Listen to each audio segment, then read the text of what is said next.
Good morning, all of you. എല്ലാവർക്കും ഇന്ന് ക്ലാസ്സിലേക്ക് സ്വാഗതം. എല്ലാവരും വീട്ടിൽ സേഫ് ആയിട്ട് ഇതുവരെ ഇരിക്കുന്നു എന്ന് വിചാരിക്കുന്നു. ഇനിയും നമ്മൾ വാക്സിനൊക്കെ കണ്ടുപിടിക്കുന്നത് വരെ കുറച്ച് നാളും കൂടി ഇരിക്കുക വീട്ടിലൊക്കെ.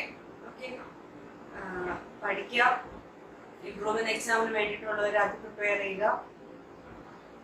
ഇന്നത്തെ ക്ലാസ് തുടങ്ങാം. നമ്മൾ യൂണിറ്റ് 3 പ്രോജക്ട് ഫോർമുലേഷൻ ആണ് പഠിച്ചുകൊണ്ടിരിക്കുന്നത്. അതിന്റെ വേറൊരു ടോപ്പിക്കാണ് ഇന്ന് നമ്മൾ നോക്കുന്നത്. ടോപ്പിക്കിന്റെ പേര് പ്രോജക്ട് ഫിനാൻസ്. എന്താണ് പ്രോജക്ട് ഫിനാൻസ്? നമുക്കറിയാം നമ്മുടെ പ്രോജക്ട് എന്താണ്. നമ്മുടെ ഇതുവരെയുള്ള ബിസിനസ്സിൽ നമ്മള് ബിസിനസ് പ്രോജക്ട് ഫോർമുലേഷൻ ഒക്കെ നടത്തി നമ്മൾ എന്ത് തുടങ്ങിയാണ്, നമ്മൾ ബിസിനസ് തുടങ്ങാനുള്ള അടുത്ത ഘട്ടത്തിലേക്ക് കടക്കുകയാണ്. അതാണ് എന്തെന്ന് പറയുന്നത് പ്രോജക്ട് ഫിനാൻസ്. ഫിനാൻസ് എന്താണ് നമുക്കറിയാം. നമ്മുടെ ബിസിനസ്സിന് വേണ്ടുന്ന ഫണ്ട് അത് പറയുന്നത് ഫിനാൻസ് അല്ലേ. അപ്പം ധനപരമായ കാര്യങ്ങൾ റിലേറ്റ് ചെയ്ത് പറയുമ്പോഴാണ് നമ്മൾ എന്ത് ഉപയോഗിക്കുന്നത്, ഫിനാൻസ് എന്നുള്ള ടേം ഉപയോഗിക്കുന്നത്. നമുക്ക് ബിസിനസ്സിന് വേണ്ടുന്ന കാശ് അത് നമുക്കിനി അടുത്തതായി കണ്ടെത്തണം. അത് എവിടെ നിന്നൊക്കെ നമുക്ക് ലഭിക്കും, അല്ല എവിടെ നിന്നൊക്കെ നമുക്ക് കണ്ടെത്താം എന്നുള്ള കാര്യങ്ങളാണ് നമ്മൾ എവിടെ പഠിക്കുന്നത്, പ്രോജക്ട് ഫിനാൻസിൽ പഠിക്കുന്നത്. പ്രോജക്ട് ഫിനാൻസ് എന്ന് വെച്ചാൽ arrangement of sufficient funds to finance a project. എന്താണ് നമ്മുടെ ബിസിനസ്സിന് വേണ്ട, നമ്മുടെ പ്രോജക്റ്റിന് വേണ്ടുന്ന ഫണ്ട്സ് അറേഞ്ച് ചെയ്യുന്ന പ്രക്രിയക്ക് പറയുന്ന പേരാണെന്ത്, പ്രോജക്ട് ഫിനാൻസ് എന്നുള്ളത്. എന്താണ് project finance? Arrangement of sufficient funds to finance the business is called project finance. ഇനി നമുക്ക് നോക്കാം, നമ്മുടെ വീടുകളിലാണെങ്കിലും നമ്മുടെ വീട്ടില് നമുക്ക് ചെറിയ ചെറിയ ആവശ്യങ്ങൾ നമുക്ക് വരികയാണെങ്കിൽ നമ്മൾ എന്ത് ചെയ്യും? നമ്മള് അടുത്ത സുഹൃത്തുക്കളിൽ നിന്നോ റിലേറ്റീവ്സിൽ നിന്നോ ഒക്കെ എന്ത് ചെയ്യും, നമ്മളത് സംഘടിപ്പിക്കാനായിട്ട് ശ്രമിക്കും. നമ്മുടെ ആവശ്യങ്ങൾ അതിൽ കൂടുതലാണ്. ചിലപ്പോൾ ഒരു വീട് വെക്കുകയാണ് നമ്മൾ വീട് വെക്കുമ്പോൾ എന്ത് എടുക്കേണ്ടി വരും, ചില സമയങ്ങളിൽ നമുക്ക് ലോൺ എടുക്കേണ്ടി വരും. ഫിനാൻഷ്യൽ ഇൻസ്റ്റിറ്റ്യൂഷൻസ് ബാങ്കുകളിൽ നിന്നൊക്കെ നമ്മൾ എന്തെടുക്കും, ലോൺ എടുക്കും അല്ലെ. അപ്പൊ എന്താ, അത് ചെറിയ ആവശ്യമല്ല, നമ്മുടെ ബന്ധുക്കളെ നമുക്ക് കളക്ട് ചെയ്ത് മതിയാകുകയില്ല. അപ്പൊ നമ്മള് ബാങ്കിനെ ഡിപ്പെൻഡ് ചെയ്യും. അതുപോലെ തന്നെ നമ്മുടെ ബിസിനസ്സിലും ആവശ്യങ്ങൾ നമുക്ക് ആവശ്യങ്ങൾ എന്താണ്, കുറച്ച് രൂപയുടെ ആയിരിക്കാം അല്ലെങ്കിൽ കൂടുതൽ തുകയുടെ ആയിരിക്കാം. അതിനനുസരിച്ച് നമ്മൾ ഫിനാൻസ് കണ്ടെത്തുന്നത് എങ്ങനെയാണ്, ഒന്നുകിൽ നമ്മുടെ കയ്യിൽ നിന്ന് അല്ലെങ്കിൽ നമ്മുടെ റിലേറ്റീവ്സിന്റെ കയ്യിൽ നിന്ന് അല്ലെങ്കിൽ ബിസിനസ്സിൽ നിന്ന് തന്നെയുള്ള മാറ്റി വെച്ചിരിക്കുന്ന തുകകൾ അതൊക്കെ എടുക്കും. അതൊക്കെ എന്താണ്, ഇന്റേണൽ സോഴ്സസ് ആണ്. എന്താണ് ഇന്റേണൽ സോഴ്സ് ഓഫ് ഫിനാൻസ് ആണ്.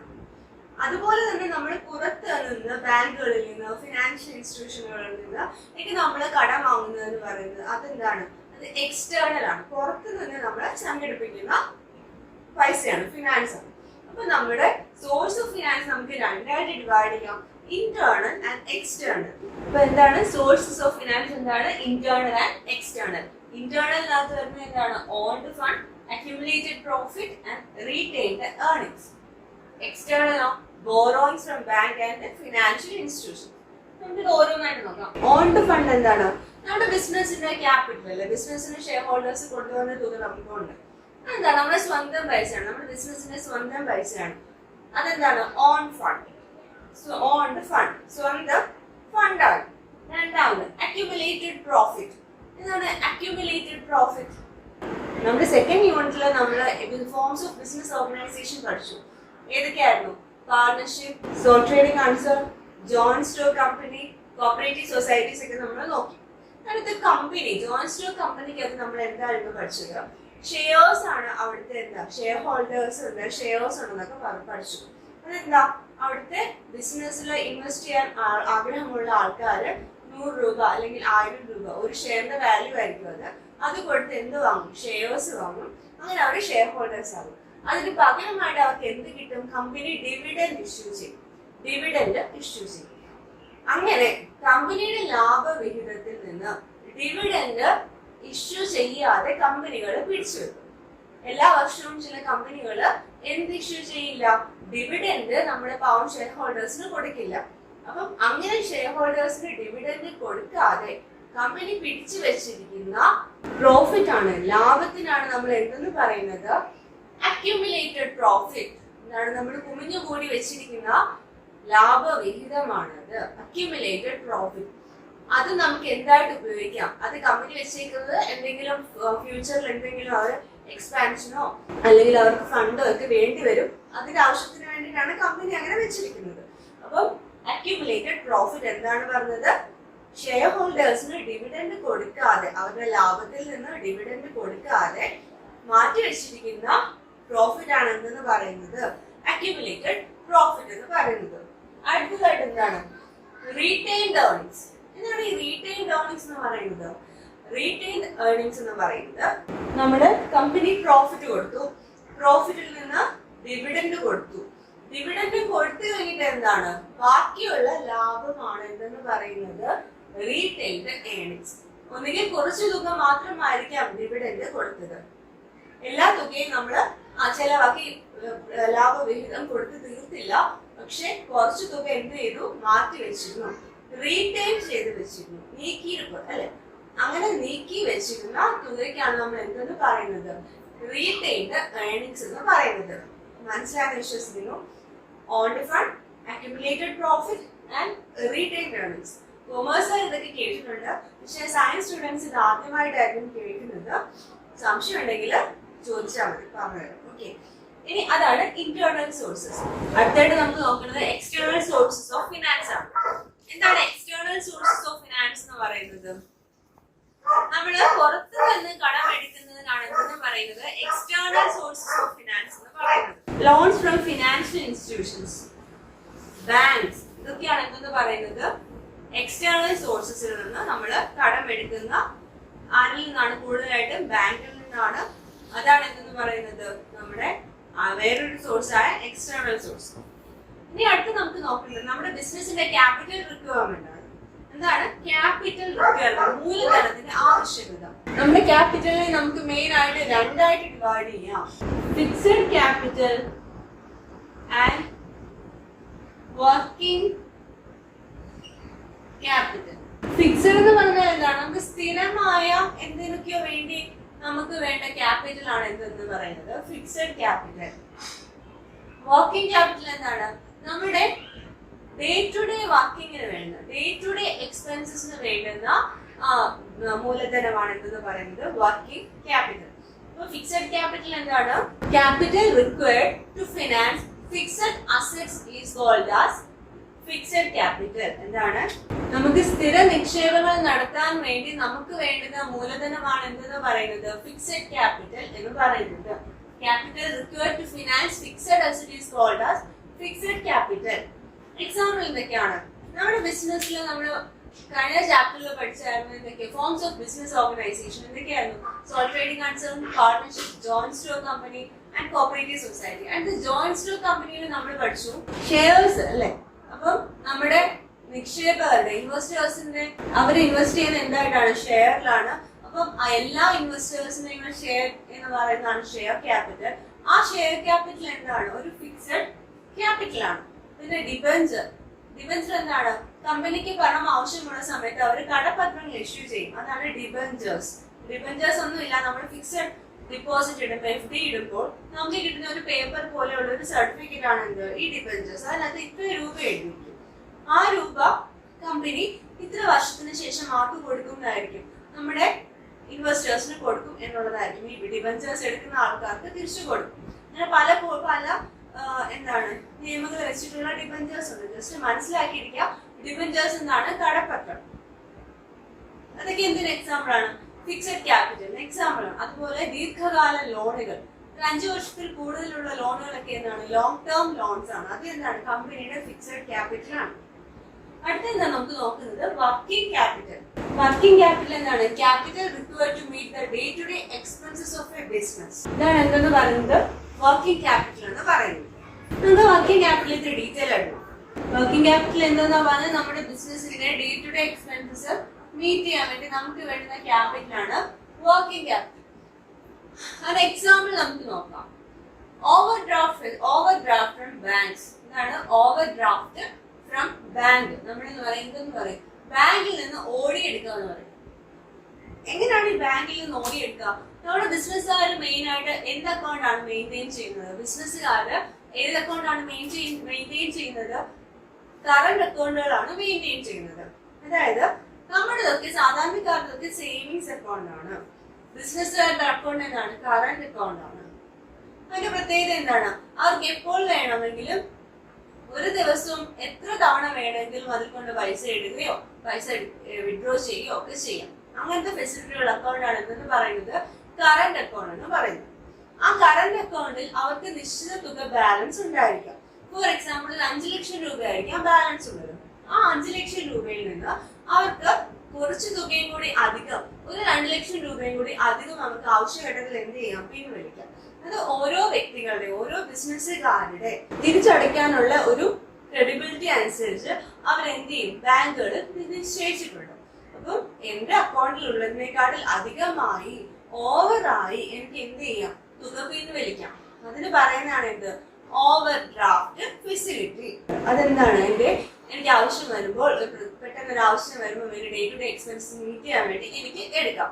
അത് വർക്കിംഗ് ക്യാപിറ്റലിന് ഒരു എക്സാമ്പിൾ ആണ്. അടുത്ത എന്താണ്? Credit facility from suppliers. ഒന്നാമത് advances overdraft from banks. രണ്ടാമത് credit allowed by suppliers. Supplies എന്താണ്? ഞാൻ ആരിൽ നിന്നാണോ സാധനം എടുക്കുന്നത്, ഞാൻ ഒരു ട്രേഡിംഗ് കൺസേൺ ആണ്. അതായത് ഞാൻ ഒരു പലചരക്ക് കച്ചവടം നടത്തുന്ന ആളാണ്, അല്ലെങ്കിൽ ഒരു മാർജിൻ ഫ്രീ നടത്തുന്ന ആളാണ്. ഞാൻ എന്ത് ചെയ്യും? കുറെ സാധനങ്ങൾ ഒരുമിച്ച് വാങ്ങിച്ചു വെച്ചിട്ട് വിൽക്കുകയാണ് ചെയ്യുന്നത്. അപ്പം ഞാൻ ആരിൽ നിന്നാണോ സാധനം എടുക്കുന്നത് അയാളാണ് എന്റെ സപ്ലയർ. ഓക്കെ, നമുക്ക് എക്സാമ്പിൾ. ക്രെഡിറ്റ് അലൗ ചെയ്യുക എന്ന് വെച്ചാൽ എന്താണ്? ഞാൻ കടത്തിനാണല്ലോ സാധനം എടുക്കുന്നത്, അപ്പം അയാൾ എനിക്ക് എന്ത് തരും? കടം തരും അല്ലേ? അപ്പൊ നമുക്കൊരു പുതിയ 2 ടേംസ് പഠിക്കും. എന്റെ ബിസിനസിന്റെ പേര് മധുരിമ ലിമിറ്റഡ് ആണ്. ഓക്കെ, ഞാൻ ആരുടെ കയ്യിലാണ് സാധനം വാങ്ങിക്കുന്നത്? ശ്രീകൃഷ്ണ ലിമിറ്റഡ് ആണ്, SK ലിമിറ്റഡ് ആണ്. SK ലിമിറ്റഡിന്റെ കയ്യിൽ ഞാൻ സാധനം വാങ്ങിച്ചു. ഈ SK ലിമിറ്റഡിന്റെ കയ്യിൽ ഞാൻ സാധനം വാങ്ങിച്ചത് എന്തിനാണ്? 5 ലക്ഷം രൂപ കടത്തിനാ വാങ്ങിച്ചത് അല്ലെ? കടത്തിന് വാങ്ങിച്ചപ്പോൾ മധുരിമ ലിമിറ്റഡ് SK ലിമിറ്റഡിൽ നിന്ന് 5 ലക്ഷം രൂപ കടത്തിന് വാങ്ങിച്ചപ്പോൾ SK ലിമിറ്റഡ് ആരായി മാറി? കടം കൊടുത്ത ആളല്ലേ, ക്രെഡിറ്റർ. ഇയാൾ ആരാണ്? ഡെറ്റർ. മധുരിമ ലിമിറ്റഡിന് ക്രെഡിറ്റർ ആണ് ആര്? SK ലിമിറ്റഡിന് ഡെറ്റർ ആണ് ആര്? മധുരിമ. മനസ്സിലായോ? ഒന്നുകൂടി പറയാം, ശ്രദ്ധിച്ചിരിക്കാം. മധുരിമ ലിമിറ്റഡ് SK ലിമിറ്റഡിന് 5 ലക്ഷം രൂപ കടത്തിന് സാധനം വാങ്ങിച്ചപ്പോൾ SK ലിമിറ്റഡ് ആരാണ്? ക്രെഡിറ്റർ ആണ്. കടം കൊടുത്ത വ്യക്തിയാണ്, അതാണ് ക്രെഡിറ്റർ. കടം വാങ്ങിച്ച ആളുണ്ടല്ലോ, അയാൾ എന്താ? കടക്കാരനാണ്, ഡെറ്ററാണ്. ഇവിടെ ഡെറ്റർ ആരാ? മധുരിമ ലിമിറ്റഡ് ഡെറ്ററും മധുരിമ ലിമിറ്റഡിന്റെ ക്രെഡിറ്റർ ആരാണ്? ഈ SK ലിമിറ്റഡ്. SK ലിമിറ്റഡിന്റെ ഡെറ്റർ ആരാണ്? മധുരിമ ലിമിറ്റഡ്. ആകെ ഒരു കൺഫ്യൂഷൻ ആയിട്ടാണ്. നിങ്ങൾ ശ്രദ്ധിച്ച് റിപ്പീറ്റ് ചെയ്ത് കാണുക, സംശയം ഉണ്ടെങ്കിൽ ചോദിക്കുക. കൊമേഴ്സ് സ്റ്റുഡൻസിന് ഇതൊക്കെ അറിയാം, അവരത് കേൾക്കുന്നതേ ഉള്ളൂ. പക്ഷേ നോൺ കൊമേഴ്സുകാരെ ശ്രദ്ധിച്ചിരിക്കുക, ചോദിക്കുക, സംശയം ചോദിക്കുക. ഓക്കെ, ഇതാണ് വർക്കിംഗ് ക്യാപിറ്റലിലെ 2 എണ്ണം. ക്രെഡിറ്ററും ഡെറ്ററും ആരാണെന്ന് മനസ്സിലാക്കുക വ്യക്തമായി. നമുക്ക് അടുത്തൊരു ചെറിയ പോർഷൻ നോക്കാം. ചെറിയ പോർഷൻ അല്ല, ഇത് വലിയ പോർഷൻ ആണ്, എന്നാൽ അത് ഇമ്പോർട്ടന്റ് ആണ്. Okay, determinants of working capital. എന്താണ് ഈ ഡിറ്റർമിനൻസ് എന്ന് വെച്ചാൽ? ഈ വർക്കിംഗ് ക്യാപിറ്റലിന്റെ ആവശ്യകത നിർണ്ണയിക്കുന്ന ഘടകങ്ങൾ. എന്താണ്? വർക്കിംഗ് ക്യാപിറ്റലിന്റെ ആവശ്യകത നിർണ്ണയിക്കുന്ന ഘടകങ്ങളാണ് എന്തെന്ന് പറയുന്നത് ഡിറ്റർമിനൻസ് ഓഫ് വർക്കിംഗ് ക്യാപിറ്റൽ എന്ന് പറയുന്നത്. വർക്കിംഗ് ക്യാപിറ്റൽ എന്ന് വെച്ചാൽ ഹ്രസ്വകാല പ്രവർത്തന മൂലധനം. അതിനെക്കാട്ടി എളുപ്പം വർക്കിംഗ് ക്യാപിറ്റൽ അല്ലേ? വർക്കിംഗ് ക്യാപിറ്റൽ എന്താണ്? ഹ്രസ്വകാല പ്രവർത്തന മൂലധനം. ഓക്കെ, നമുക്ക് എന്തൊക്കെയാണെന്ന് നോക്കാം. നമുക്ക് നോക്കാം. ആദ്യത്തേത് നേച്ചർ ഓഫ് ബിസിനസ്. അതെന്താണ്? ബിസിനസിന്റെ സ്വഭാവം. എന്റെ ബിസിനസ് ഒരു ട്രേഡിംഗ് കൺസേൺ ആണെങ്കിൽ വർക്കിംഗ് ക്യാപിറ്റൽ കൂടുതലായിരിക്കണം. അതല്ല, ഞാൻ സേവനങ്ങൾ നടത്തുന്ന ഒരു വ്യക്തിയാണെന്ന് വിചാരിക്കുക അല്ലെ, ഞാൻ എന്തെങ്കിലുമൊക്കെ സർവീസ് പ്രൊവൈഡ് ചെയ്യുകയാണ്. അപ്പൊ എനിക്ക് എന്താണ്? എന്റെ വർക്കിംഗ് ക്യാപിറ്റൽ കുറച്ച് മതി.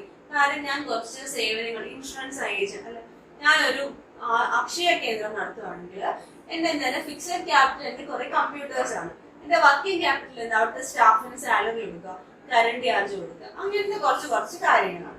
അപ്പൊ എന്താണ്? എന്റെ വർക്കിംഗ് ക്യാപിറ്റൽ കുറച്ച് മതി. ട്രേഡിംഗ് കൺസേൺ ആണെങ്കിൽ വർക്കിംഗ് ക്യാപിറ്റൽ കൂടുതൽ വേണം. സർവീസ് ആണെങ്കിൽ വർക്കിംഗ് ക്യാപിറ്റൽ കുറച്ച് മതി.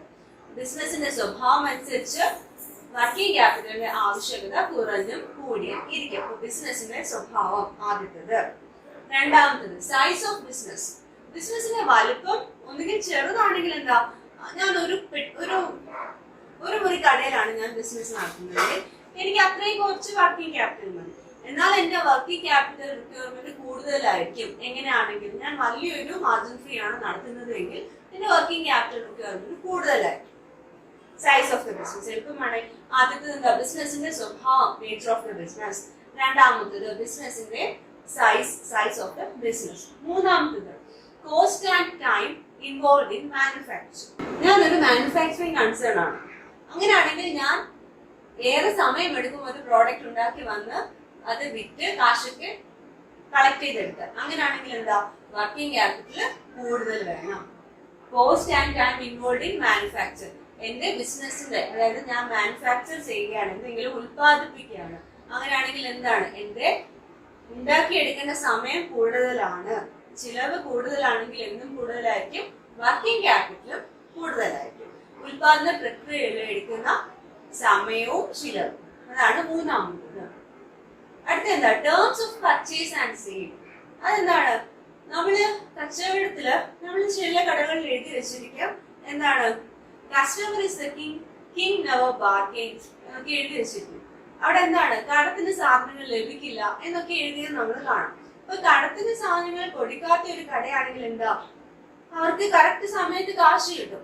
അങ്ങനെയാണെങ്കിലോ, എന്റെ ഞാൻ സെയിൽ ചെയ്യുന്നത് എന്തിനാണ്, രൊക്കം പൈസക്കാണോ ഞാൻ കച്ചവടം നടത്തുന്നത്.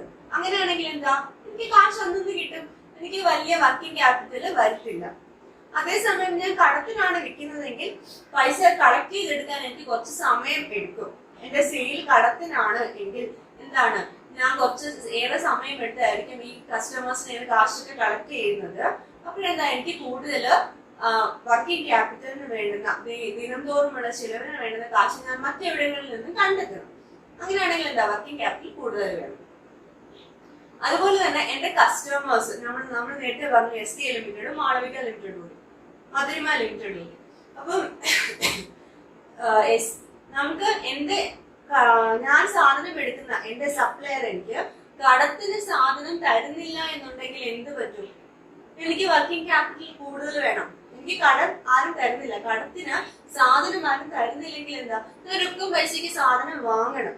അങ്ങനെയാണെങ്കിൽ എന്താ, എനിക്ക് വർക്കിംഗ് ക്യാപിറ്റൽ ഒരു ഹ്യൂജ് ആയിരിക്കും, എന്റെ വർക്കിംഗ് ക്യാപിറ്റൽ കൂടുതലായിരിക്കും. അതാണ് പറയുന്നത് terms of purchase and sale. മനസ്സിലായോ?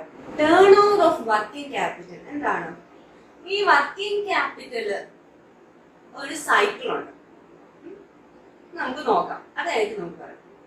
ഇതാണ് എന്ത്, വർക്കിംഗ് ക്യാപിറ്റൽ സൈക്കിൾ എന്ന് പറയുന്നത്. ഇവിടെ എന്താണ്, ഒരു ബിസിനസ്സിൽ സംഭവിക്കുന്ന കാര്യങ്ങളാണ് ഇവിടെ പറയുന്നത്.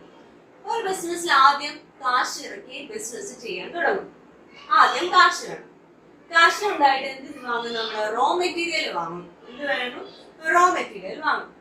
ഒരു മാനുഫാക്ചറിംഗ് ആണെങ്കിലാണ് ഈ പറയുന്നത്. റോ മെറ്റീരിയൽ വാങ്ങും. റോ മെറ്റീരിയൽ വാങ്ങിച്ച് അത് ഉൽപ്പാദിപ്പിക്കാൻ കുറച്ച് സമയം എടുക്കും. ആ വർക്ക് നടക്കാൻ എടുക്കുന്ന സമയമാണ് ഇത് വർക്ക് ഇൻ പ്രോഗ്രസ് എന്ന് പറയുന്നത്. നമ്മൾ പ്രൊഡക്ഷൻ നടക്കുന്ന ആ ഒരു പ്രോഡക്റ്റ് ഉണ്ടാക്കിയെടുക്കാൻ എടുക്കുന്ന സമയമാണ് എന്തെന്ന് പറയുന്നത്, വർക്ക് ഇൻ പ്രോഗ്രസ്. ശ്രദ്ധിച്ചിരിക്കണേ, വർക്ക് ഇൻ പ്രോഗ്രസ് എന്ന് പറയുന്നത്. നമ്മുടെ വർക്ക് കംപ്ലീറ്റ് ആയി, ആ പ്രോഡക്റ്റ് എന്തായി, ഫിനിഷ് ചെയ്തു. അതെന്താണ്, ഫിനിഷ്ഡ് ഗുഡ്സ് ആയി. എന്തായി, ഫിനിഷ്ഡ് ഗുഡ്സ് ആയി. ആ വർക്ക് കംപ്ലീറ്റ് ചെയ്ത ആ പ്രോഡക്റ്റ് കംപ്ലീറ്റ് ആയി, അതൊരു ഫിനിഷ്ഡ് ഗുഡ്സ് ആയിട്ട് മാറും. നമ്മൾ സാധനങ്ങൾ ഉണ്ടാക്കി നമ്മൾ കയ്യിൽ വെക്കുമോ? ഇല്ല. നമ്മൾ എന്തിനു വേണ്ടിയിട്ടാണ്, നമ്മൾ പെട്ടെന്ന് തന്നെ എന്ത് ചെയ്യും, അത് സെയിലിനുള്ള, വിൽക്കാനുള്ള ഏർപ്പാടുകൾ ചെയ്യും. സെയിൽ എന്ന് പറഞ്ഞാൽ എല്ലാവരും കാശിനായിരിക്കുമോ വാങ്ങിക്കുന്നത്? അല്ല. കുറച്ചു പേരെങ്കിലും എന്ത് കാണും, കടത്തിന് വാങ്ങിക്കുന്നവരുണ്ടായിരിക്കും. അപ്പം കാശ് എന്തൊക്കെയായിട്ട് മാറി, കാശ് റോ മെറ്റീരിയൽ ആയിട്ട് മാറി. പിന്നെ എന്താ, വർക്ക് ഇൻ പ്രോഗ്രസ് ആയി. പിന്നെ എന്തുവായത്, ഫിനിഷ്ഡ് ഗുഡ്സ് ആയി. പിന്നെ അത് കച്ചവടം നടത്തി, സെയിൽ നടത്തി കാശ് തരാത്ത ആൾക്കാരെ നമ്മൾ എന്തെന്ന് പറയും, ഡെറ്റേഴ്സ്. നമ്മൾ നേരത്തെ മധുരിമ ലിമിറ്റഡിന് എന്തെന്ന് പറഞ്ഞു, ഡെറ്റർ ആണെന്ന് പറഞ്ഞു, SK ലിമിറ്റഡിന് അല്ലെ. അപ്പൊ ഇവിടെ ആരെ, കുറച്ച് ഡെറ്റേഴ്സ് ഉണ്ട്, കടം വാങ്ങിയ ആൾക്കാരുണ്ട്. ഡെറ്റേഴ്സ് എന്ത് ചെയ്യും, കാശ് നമുക്ക് തരും അല്ലേ. അപ്പോഴാണ് എന്തെന്ന് പറയുന്നത്, ഒരു സൈക്കിൾ കംപ്ലീറ്റ് ആവുന്നത്. ഇതിന് പറയുന്ന പേരാണ് വർക്കിംഗ് ക്യാപിറ്റൽ സൈക്കിൾ. എല്ലാവരും ഇത് ശ്രദ്ധിച്ച് കണ്ടോണം. ഈ ക്ലാസ്സിൽ കുറച്ച് പുതിയ കാര്യങ്ങൾ പഠിച്ചു, ജസ്റ്റ് കേട്ട് പോകാനല്ല, മനസ്സിലാക്കി പോകണം. Working capital cycle. ആദ്യം നമ്മൾ കാശ് ഇൻവെസ്റ്റ് ചെയ്തു, ബിസിനസ് തുടങ്ങാനുള്ള കാശ് എടുത്തു, അത് വെച്ച് നമ്മൾ ബിസിനസ് ചെയ്യാൻ തുടങ്ങിയാണ്. നമ്മൾ സാധനങ്ങൾ വാങ്ങിച്ചു, അത് വർക്ക് ഇൻ പ്രോഗ്രസ് ആയി. ബിസിനസ്സിനുള്ള പ്രോഡക്റ്റ് ഉണ്ടാക്കിക്കൊണ്ടിരിക്കുന്നതേ ഉള്ളൂ. അതെന്തായി മാറി, നമ്മൾ ഉണ്ടാക്കി തീർന്നു, ഫിനിഷ്ഡ് ഗുഡ്സ് ആയി. അത് സെയിൽ ചെയ്തു, കച്ചവടം നടത്തി. എല്ലാരും കാശ് തന്നായിരിക്കില്ല വാങ്ങിക്കുന്നത്. അപ്പൊ കുറച്ച് എന്തുണ്ടാവും, കടക്കാരുണ്ടാവും, ഡെറ്റേഴ്സ് ഉണ്ടാവും. ആ ഡെറ്റേഴ്സ് പിന്നെ കുറച്ച് സമയം എടുത്ത് പൈസയൊക്കെ തരും, ക്യാഷ് ആയി മാറും. ഇതാണ് ഒരു ബിസിനസ്സിൽ സംഭവിച്ചുകൊണ്ടേയിരിക്കുന്നത്. ഇങ്ങനെ റിപ്പീറ്റ് ചെയ്ത് നടക്കും. ഇതിന് പറയുന്നതാണ് വർക്കിംഗ് ക്യാപിറ്റൽ സൈക്കിൾ. ഈ സൈക്കിള് കംപ്ലീറ്റ് ചെയ്യാൻ എടുക്കുന്ന സമയം അനുസരിച്ചായിരിക്കും എന്ത്, നമ്മുടെ ബിസിനസ്സിന് വേണ്ടുന്ന വർക്കിംഗ് ക്യാപിറ്റലിന്റെ ആവശ്യകത. നമ്മൾ പഠിച്ചുകൊണ്ടിരുന്ന point turn over of working capital എന്തായിരുന്നു? വർക്കിംഗ് ക്യാപിറ്റൽ ഡബ്ല്യൂസ് എഴുതുവാണ് എളുപ്പത്തിന്, നിങ്ങൾ എഴുതരുത്. Turn over of working capital. If time taken four conversion is more, working capital is also more. ഇത് എടുക്കാൻ സൈക്കിൾ കംപ്ലീറ്റ് ചെയ്യാനുള്ള ടൈം എന്താണ് കൂടുതലാണെങ്കിൽ വർക്കിംഗ് ക്യാപിറ്റലും കൂടുതലായിട്ട് വരും. ടൈം കുറച്ച് മതിയെങ്കിൽ വർക്കിംഗ് ക്യാപിറ്റലും കുറച്ച് മതി. ഇതിന്റെ നോട്ട് ഞാൻ PDF അയച്ചു തന്നിട്ടുണ്ടായിരുന്നു. അത് എല്ലാവരും വായിച്ചു നോക്കണം. മലയാളത്തിലും ഇംഗ്ലീഷിലും ഉണ്ട്. ആർക്കെങ്കിലും ഇത് കിട്ടാത്തവരുണ്ടെങ്കിൽ ഫ്രണ്ട്സിനെ ഷെയർ ചെയ്യുക, അല്ലെങ്കിൽ എന്നോട് ഗ്രൂപ്പിൽ പറഞ്ഞാൽ മതി, ഞാൻ ഒന്നുകൂടി അയച്ചു തരാം. ശ്രദ്ധിച്ച് വായിച്ചിട്ട് ക്ലാസ് കണ്ട് വായിച്ചു നോക്കി ഇനി സംശയം ഉണ്ടെങ്കിൽ ചോദിക്കാം. ഓക്കെ, ഇത് 5ാമത്തെ പോയിന്റ്. 6ാമത്തത് ഒരു സൈക്കിളോടെ നമുക്ക് പഠിക്കണം, ട്രേഡ് സൈക്കിൾ. അതാണ് ട്രേഡ് സൈക്കിൾ. നമ്മുടെ ബിസിനസ് എപ്പോഴും ഒരേ അവസ്ഥയിലായിരിക്കുമോ? അല്ല. നമ്മുടെ വീട്ടിലെ സാഹചര്യം എപ്പോഴും ഒരുപോലെ ആയിരിക്കുമോ? അല്ല. നമ്മുടെ മനുഷ്യരുടെയൊക്കെ ജീവിതത്തിൽ ചിലപ്പം ഏറ്റവും ഹയസ്റ്റ് പീക്കിൽ നിൽക്കുന്ന ഒരു അവസ്ഥയായിരിക്കും. എല്ലാ സുഖവും അനുഭവിച്ച് നമ്മളിങ്ങനെ സന്തോഷമായിട്ട് ഇങ്ങനെ ജീവിക്കുന്ന ഒരു അവസ്ഥ. അതിന് പറയുന്നത് എന്താണ്? ബൂം. നമ്മുടെ ബിസിനസ്സില് അങ്ങനെ ഒരു അവസ്ഥയ്ക്ക് നമുക്ക് എന്തെന്ന് പറയാം? ബൂം എന്ന് പറയാം. എന്താണ് ബൂം? അടുത്ത സ്റ്റേജ് ഉണ്ട് എന്താ, കുറച്ച് പ്രശ്നങ്ങളൊക്കെ നമ്മുടെ ജീവിതത്തിൽ സംഭവിക്കും. അതുപോലെ തന്നെ നമ്മുടെ ബിസിനസ്സിന് എന്താണ്, കുറച്ച് പ്രശ്നങ്ങളൊക്കെ നമ്മൾ അവിടെ ഇവിടെയും കണ്ടു തുടങ്ങും. ആ സ്റ്റേജാണ് റിസഷൻ. പ്രശ്നങ്ങളൊക്കെ കണ്ടു തുടങ്ങുന്ന സ്റ്റേജ്. അടുത്ത എന്താണ്, പ്രശ്നങ്ങളൊക്കെ ഇതിൽ കൂടിയ ഒരു അവസ്ഥയിലാണ് ഡിപ്രഷൻ. പിന്നെന്താണ്, നമ്മൾ ഈ പ്രശ്നങ്ങളെ നമ്മൾ എപ്പോഴും പ്രശ്നങ്ങൾ ഫേസ് ചെയ്ത് നമ്മൾ അതിനെ അതിജീവിക്കും. അതാണ് എന്ത്, റിക്കവറി. നമ്മൾ അതിനെ റിക്കവർ ചെയ്ത് ഓവർകം ചെയ്ത് വരും. പിന്നെ എന്താവും, നമ്മുടെ ലൈഫ് ഹാപ്പി ആകും. അതുപോലെ തന്നെ നമ്മുടെ ബിസിനസ് എന്താകും, ബൂം ആകും. ഫുൾ ഫ്ലെഡ്ജ് ആയിട്ട് നമ്മളൊരു ബിസിനസ് നടത്തും. അപ്പൊ എന്താണ് boom, recession, depression, recovery. Boom എന്താണ്, ഇതിന്റെയൊക്കെ മലയാളം വേർഡ് എനിക്ക് അറിയത്തില്ല, നോക്കിയിട്ട് പറഞ്ഞത്. ബൂം എന്താണ്, നമ്മുടെ ബിസിനസ് ഏറ്റവും ഹയസ്റ്റിൽ നിൽക്കുന്ന പീക്ക്, നല്ല പ്രോഫിറ്റ് കിട്ടുന്ന അവസ്ഥയാണ് ബൂം. റിസഷൻ എന്താണ്, സൊസൈറ്റിയിലെ പ്രശ്നങ്ങളായിരിക്കാം, നമ്മുടെ പേഴ്സണൽ പ്രശ്നങ്ങളായിരിക്കാം, ബിസിനസിനെ അഫക്ട് ചെയ്ത് തുടങ്ങും, അതാണ് റിസഷൻ. ഡിപ്രഷൻ എന്താണ്, ആ ബിസിനസ് എന്തായിരിക്കും, ഒരു മോശം ഘട്ടത്തിലേക്ക് എത്തും, ഡിപ്രഷൻ ആയി. അതിനെ എന്ത് ചെയ്യും, നമ്മൾ ഓവർകം ചെയ്ത് പിന്നെയും നമ്മുടെ എക്കണോമി എന്തായി മാറും, നല്ലൊരു പോസിറ്റീവ് അവസ്ഥയിലോട്ടൊക്കെ ആയി തുടങ്ങും. അതിനനുസരിച്ച് നമ്മുടെ ബിസിനസ്സും മാറും, റിക്കവറി. പിന്നെ എന്താവും, പോവും. ഇതിങ്ങനെ സംഭവിച്ചുകൊണ്ടേയിരിക്കും. ഇതാണ് എന്തെന്ന് പറയുന്നത്, ട്രേഡ് സൈക്കിൾ, കച്ചവട സൈക്കിൾ, ട്രേഡ് സൈക്കിൾ എന്ന് പറയുന്നത്. അപ്പൊ ആദ്യം വർക്കിംഗ് ക്യാപിറ്റൽ സൈക്കിൾ നോക്കി, ഇത് ട്രേഡ് സൈക്കിൾ. ഓക്കെ, അപ്പം ഈ ട്രേഡ് സൈക്കിളിന്റെ അവസ്ഥ അനുസരിച്ച് നമ്മുടെ ബിസിനസിന്റെ വർക്കിംഗ് ക്യാപിറ്റലിന്റെ ആവശ്യവും കൂടിയും കുറഞ്ഞിരിക്കും.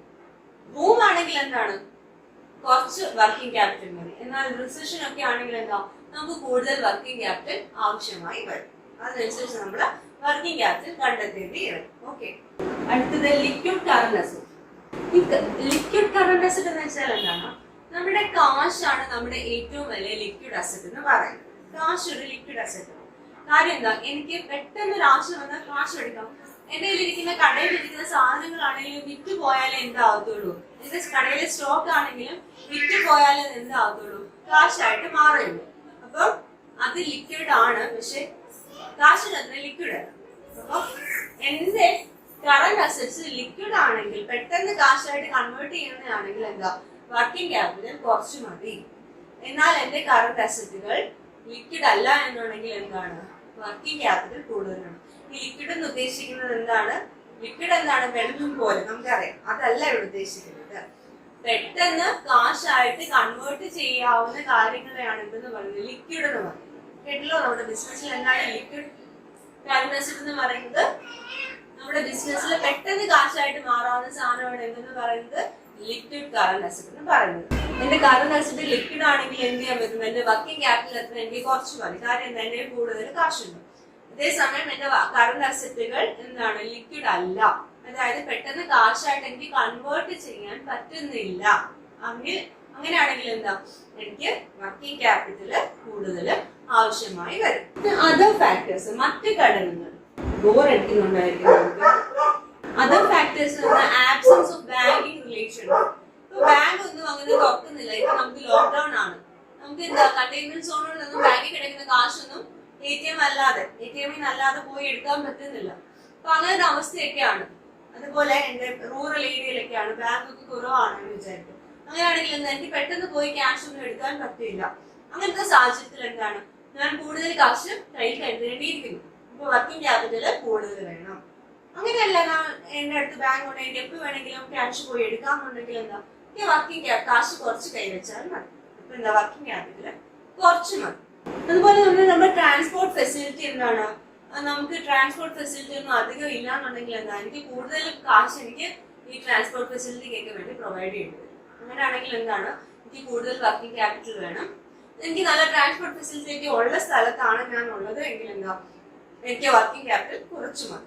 നമ്മൾ കുറച്ച് അധികം കാര്യങ്ങൾ നോക്കി, കുറച്ച് പുതിയ കാര്യങ്ങൾ നോക്കി, കുറച്ച് ഇമ്പോർട്ടന്റ് ആയിട്ടുള്ള കാര്യങ്ങൾ നോക്കി. 2 സൈക്കിൾ പഠിച്ചു, ട്രേഡ് സൈക്കിളും പഠിച്ചു, വർക്കിംഗ് ക്യാപിറ്റൽ സൈക്കിളും പഠിച്ചു. രണ്ടും ഇമ്പോർട്ടന്റ് ആണ് നിങ്ങളുടെ ലൈഫ് മുഴുവൻ. നിങ്ങളുടെ പഠിക്കുന്നിടത്തോളം കാലം, പ്രത്യേകിച്ച് കോമേഴ്സ് സ്റ്റുഡൻസ്, ഇമ്പോർട്ടന്റ് ആയിട്ടുള്ള കാര്യമാണ്. ശ്രദ്ധിച്ചു പഠിക്കാം. നമ്മൾ കാണാതെ പഠിക്കാതെ മനസ്സിലാക്കി പഠിക്കാം. വർക്കിംഗ് ക്യാപിറ്റലിന്റെ ഡിറ്റർമിനൻസ് ഏതൊക്കെ ഘടകങ്ങൾ അനുസരിച്ചാണ് നമുക്ക് വർക്കിംഗ് ക്യാപിറ്റൽ വേണ്ടതെന്നാണ് നമ്മൾ നോക്കിയത്. 8 പോയിന്റ്സ് ആണ് നമ്മൾ നോക്കിയത്. ആദ്യം എന്തായിരുന്നു? ബിസിനസിന്റെ റേഷ്യോ, ബിസിനസിന്റെ സ്വഭാവം. ഞാൻ റിപ്പീറ്റ് ചെയ്തില്ല, നിങ്ങൾ ഒന്നുകൂടെ കേട്ടാൽ മതി. ബിസിനസിന്റെ സ്വഭാവം, ബിസിനസിന്റെ size, cost and time involve in manufacturing. ബിസിനസിന്റെ ഒരു പ്രൊഡക്ഷൻ നടക്കാൻ എടുക്കുന്ന സമയം, അതിന്റെ ചിലവ്. അടുത്ത എന്താണ്? Terms of purchase and sale. നമ്മൾ എങ്ങനെയാണ് നമ്മുടെ സാധനം വാങ്ങുന്നതും നമ്മൾ എങ്ങനെയാണ് സാധനം വിൽക്കുന്നതും. അതായത് നമ്മൾ കടത്തിനാണോ കൊടുക്കുന്നത്, നമുക്ക് ആരെങ്കിലും നമ്മുടെ സപ്ലൈസ് കടം തരുന്നുണ്ടോ. ഇവിടെയാണ് നമ്മൾ 2 ഇമ്പോർട്ടന്റ് ടേംസ് എന്ന് പഠിച്ചത്, ഡെറ്റർ ആൻഡ് ക്രെഡിറ്റർ. അത് നമുക്ക് പ്രോബ്ലം, അടുത്ത ഇനി സെക്ഷൻ പ്രോബ്ലം ആണ്. പ്രോബ്ലം ചെയ്യാൻ ഇമ്പോർട്ടന്റ് ആയിട്ടുള്ള കാര്യങ്ങളാണ് ഡെറ്ററും ക്രെഡിറ്ററും എന്ന് പറയുന്നത്. അപ്പൊ അത് പഠിക്കാം. അടുത്ത നമ്മൾ നോക്കിയ turnover of working capital. അവിടെ വർക്കിംഗ് ക്യാപിറ്റൽ സൈക്കിൾ നമ്മൾ പഠിച്ചു. വർക്കിംഗ് ക്യാപിറ്റൽ സൈക്കിൾ കംപ്ലീറ്റ് ചെയ്യാൻ എടുക്കുന്ന സമയം കൂടുതലാണെങ്കിൽ എന്താണ് എനിക്ക് കൂടുതൽ കാശ് എന്റെ കയ്യിൽ വേണം. അതായത് കാശ് എനിക്ക് കൺവേർട്ട് ആയി വരാൻ, എന്റെ കയ്യിൽ കാശായിട്ട് സാധനം വിറ്റ് കാശൊക്കെ ആയി വരാൻ സമയം കൂടുതൽ എടുക്കും. എന്നാൽ എന്താ എന്റെ വർക്കിംഗ് ക്യാപിറ്റൽ സൈക്കിൾ കുറവാണ് എങ്കിൽ എന്താണ് ഇതിൽ കുറച്ച് കാശ് ഞാൻ കരുതിയാൽ മതി. പിന്നെ എന്താ പഠിച്ചത്? നമ്മൾ ട്രേഡ് സൈക്കിൾ പഠിച്ചു. എന്തൊക്കെയാ? Boom, recession, depression, recovery. Recession, depression സ്റ്റേജിലൊക്കെ എന്റെ കയ്യിൽ വർക്കിംഗ് ക്യാപിറ്റൽ കൂടുതൽ വേണം. ബൂമിലാണെങ്കിൽ വർക്കിംഗ് ക്യാപിറ്റൽ കുറച്ച് മതി. അതായത് നല്ല ബിസിനസ് നടക്കും ബൂമിൽ, അതുകൊണ്ടാണ് പറയുന്നത്. അടുത്തത് എന്താണ് പറഞ്ഞത്? Liquid current assets. എന്റെ കയ്യിൽ കറന്റ് അസറ്റ് എനിക്ക് ഈസിലി കാശായിട്ട് കൺവേർട്ട് ചെയ്യാൻ പറ്റുന്നുണ്ട് എങ്കിൽ വർക്കിംഗ് ക്യാപിറ്റൽ എനിക്ക് കുറച്ച് മതി. അങ്ങനെ പറ്റുന്നില്ല എങ്കിൽ വർക്കിംഗ് ക്യാപിറ്റൽ എനിക്ക് കൂടുതൽ വേണം. അതർ ഫാക്ടേഴ്സ് എന്തൊക്കെയായിരുന്നു? ബാങ്കിങ് ഫെസിലിറ്റീസ്, ട്രാൻസ്പോർട്ടേഷൻ ഫെസിലിറ്റി, ഇവയൊക്കെ ഉണ്ടെങ്കിൽ എന്താണ് എനിക്ക് വർക്കിംഗ് ക്യാപിറ്റൽ ഉണ്ടെങ്കിൽ, ഇവയൊക്കെ ഉണ്ടെങ്കിൽ വർക്കിംഗ് ക്യാപിറ്റൽ കുറച്ച് മതി. ഇല്ല എന്നുണ്ടെങ്കിൽ വർക്കിംഗ് ക്യാപിറ്റൽ കൂടുതൽ വേണം. ഈ വർക്കിംഗ് ക്യാപിറ്റൽ എന്താണ് ആരും മറക്കരുത്. എന്റെ ബിസിനസ്സിന് day to day running, day to day expenses, അതായത് ദിനംതോറുമുള്ള ചിലവുകൾ മീറ്റ് ചെയ്യാനുള്ള എന്റെ കയ്യിൽ വേണ്ടുന്ന കാശ്, അതിനാണ് എന്തെന്ന് പറയുന്നത് വർക്കിംഗ് ക്യാപിറ്റൽ എന്ന് പറയുന്നത്. ഇത്രയും കാര്യങ്ങള് പഠിച്ചു വെക്കാം. ഓക്കെ, ഇത് ലെങ്തി ആണ് എങ്കിൽ നിങ്ങൾക്ക് ബോർ അടിക്കുന്നുണ്ടെങ്കിൽ നിങ്ങൾ ഷോർട്ട് ചെയ്ത് കട്ട് ചെയ്ത് കാണുക, പോസ് ചെയ്ത് കാണുക. Okay, thank you for watching the video. God bless.